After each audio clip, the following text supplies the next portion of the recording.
बिस्मिल्लाहिर्रहमानिर्रहीम अस्सलामुअलैकुम। आज का हमारा जो टॉपिक हमने सेलेक्ट किया है वो है अनलॉफुल असेंबली। ठीक है, इसको हम डिस्कस करेंगे। लेक्चर का बाकायदा स्टार्ट हम दुरूद पाक से करते हैं। बिस्मिल्लाहिर्रहमानिर्रहीम सल्लल्लाहु अला हबीबिही सय्यदिना मुहम्मद व आलिहि व सहाबी व बारक वसल्लम। ठीक है, अनलॉफुल असेंबली हमारा टॉपिक है आज का, जो कि हम लोग डिस्कस करेंगे। रेलिवेंट लॉ इसका है sections 141 to 145 of the Pakistan penal code 1860। ठीक है, definition of unlawful assembly under section 141।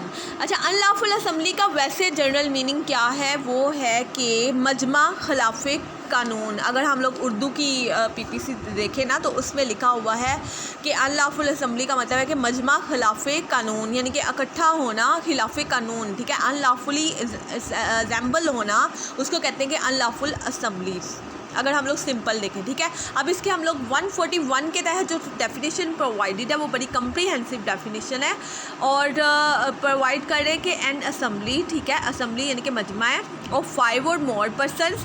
इसमें कम अज़ कम 5 या 5 से ज़्यादा, यानी कि लिमिट क्या है, जो मिनिमम लिमिट है 5 persons are required to make an unlawful assembly. तो एन असेंबली ऑफ 5 और more persons is designated an unlawful assembly. वो अनलॉफुल असेंबली कब बनेगी? If common object of the persons is, यानी कि वो जो पर्सनस उसको कंपोजिंग दैट असेंबली, यानी कि वो वाले पर्सनस जो कि अनलॉफुल असेंबली बना रहे हैं, उनका कॉमन ऑब्जेक्ट, ठीक है, उसको 5 पर्सनस हैं वो असेंबल हो गए हैं, उनको अनलॉफुल वो कैसे बन रही है वो असेंबली? अनलॉफुल इस वजह से हो गई है क्योंकि उनका कॉमन ऑब्जेक्ट जो है, इन 5 जो नीचे कॉमन ऑब्जेक्ट बताए हुए हैं उनमें से कोई एक है। अब क्या है? To overawe government. Number first में उन्होंने बता दिया है कि अनलॉफुल असेंबली का पहला जो कॉमन ऑब्जेक्ट होगा वो ये कि वो गवर्नमेंट को धमकाएं, उन, ठीक है, गवर्नमेंट को डराएं धमकाएं। अब ठीक है, गवर्नमेंट को डराना धमकाना। अब बाय क्रिमिनल फोर्स और शो ऑफ क्रिमिनल फोर्स, यहाँ फोर्स को यूज़ कर लिया, यहाँ उसका शो करके क्रिमिनल फोर्स को दिखा के द फेडरल और एनी प्रोविंशियल गवर्नमेंट और लेजिस्लेचर और एनी पब्लिक सर्वेंट, ये जो है ना वो सेंटेंस जो है वो कंटिन्यू ही जाएगा, इस तरह होगा।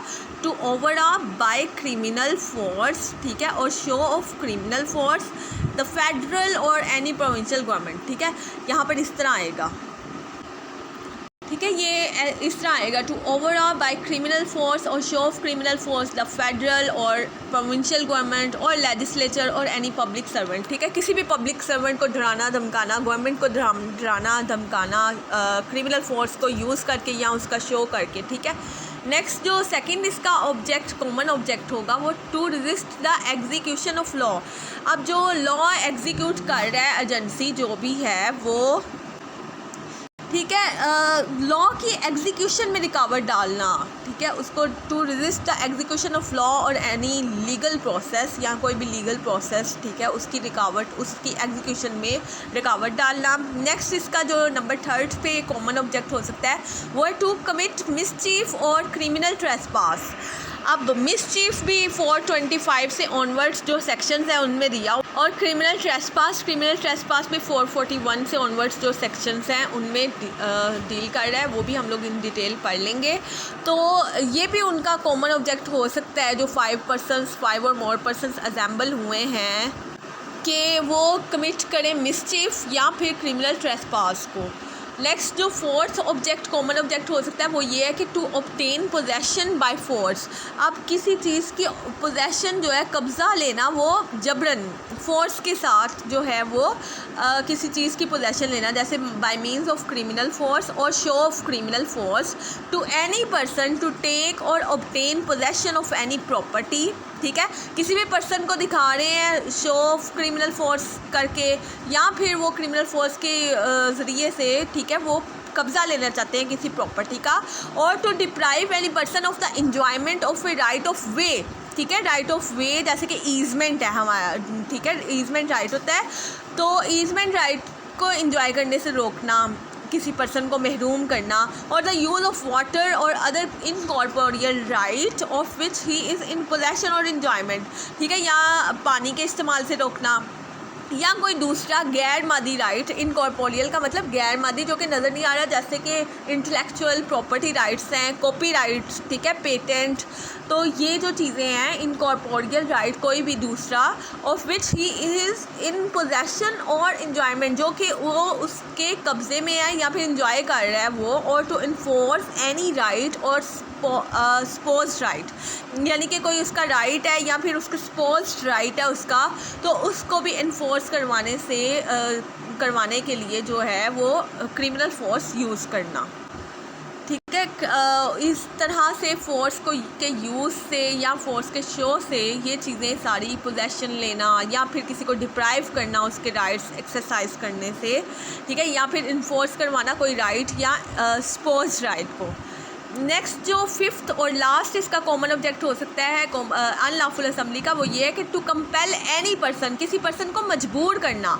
अब किस तरह मजबूर करना? Bye means of criminal force और शो ऑफ क्रिमिनल फोर्स। अब ये तकरीबन हर एक में ये आ रहा है कि क्रिमिनल फोर्स के मीन्स से या शो करके कंपेल करना एनी पर्सन, किसी पर्सन को मजबूर करना to do what he is not legally bound to do. वो लीगली बाउंड नहीं है, ठीक है, उस पर कोई पाबंदी नहीं है, लॉ उसे बाउंड नहीं करता कि वो काम करे, लेकिन वो पर्सन उसको जो है कंपेल कर रहा है bye means of criminal force या शो ऑफ क्रिमिनल फोर्स के ज़रिए से वो कंपेल कर रहा है कि वो काम करे जो वो लीगली बाउंड नहीं है, और to omit what he is legally entitled to do, या फिर वो वाला काम ना करे जो कि वो लीगली एंटाइटल्ड है, ठीक है, कानूनी तौर पे हकदार है वो करने का, और वो रोकता है उससे कि वो काम ना करे। एक्सप्लेनेशन इसकी देख लेते हैं कि N assembly which was not unlawful when it assembled, जब वो बनी, ठीक है, जब वो असेंबल हुए 5 और मोर पर्सनस, तब वो अनलॉफुल नहीं थी। May subsequently become an unlawful assembly, बाद में वो अनलॉफुल असेंबली बन सकती है, ये एक्सप्लेनेशन में है। यानी कि अगर वो कॉमन ऑब्जेक्ट जो हैं इनमें से उनका नहीं था, इन 5 में से, ठीक है, बनाने के टाइम, लेकिन बाद में वो अगर उनका इनमें से कोई भी कॉमन ऑब्जेक्ट हो जाता है तो फिर भी वो जो है अनलॉफुल असेंबली बन सकती है,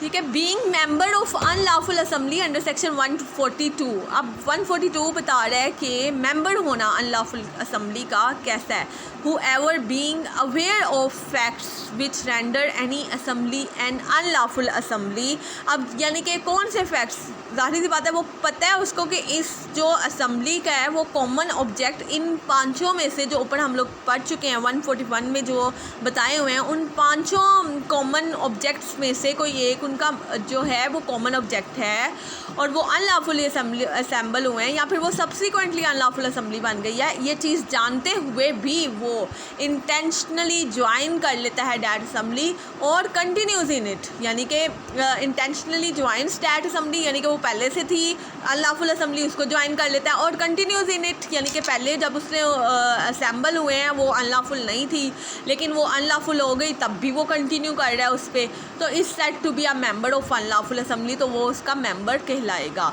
punishment under section 143, whoever is a member of unlawful assembly shall be punished with imprisonment which may extend to 6 months or fine or both, यानी कि 6 माह तक इसकी सज़ा जा सकती है या फ़ाइन हो सकता है या फिर दोनों भी कोर्ट्स जो हैं वो पनिश कर सकती हैं उसको।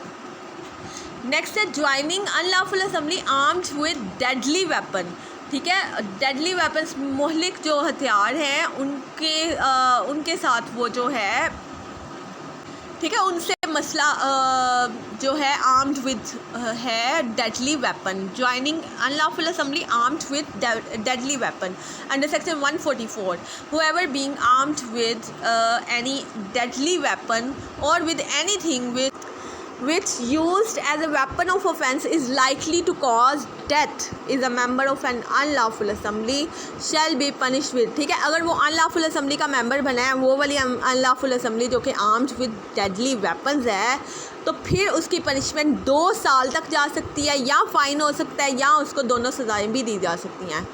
ज्वाइनिंग और continuing in unlawful assembly knowing that it has been commanded to disperse. Under section 145 इसकी पनिशमेंट बताई हुई है कि ऑर्डर आगे हुए थे कि उनको वो जो है डिस्पर्स किया जाए, उनको ख़त्म किया जाए, मुंतशिर किया जाए ये इस असम्बली को, लेकिन वो फिर भी स्टिल जो है वो ज्वाइन करता है या कंटिन्यू करता है इन दैट असम्बली। ठीक है, उसको और नॉलेज है उसको कि इसको commanded it has been commanded in the manner prescribed by law to disperse. तो फिर उसकी पनिशमेंट जो होगी वो भी इम्प्रिजनमेंट जो कि 2 साल तक जा सकती है या फ़ाइन या दोनों भी हो सकते हैं। तो ये अनलॉफुल असेंबली का टॉपिक है और इंशाल्लाह नेक्स्ट टॉपिक के साथ फिर अगला लेक्चर और अल्लाह हाफ़िज़।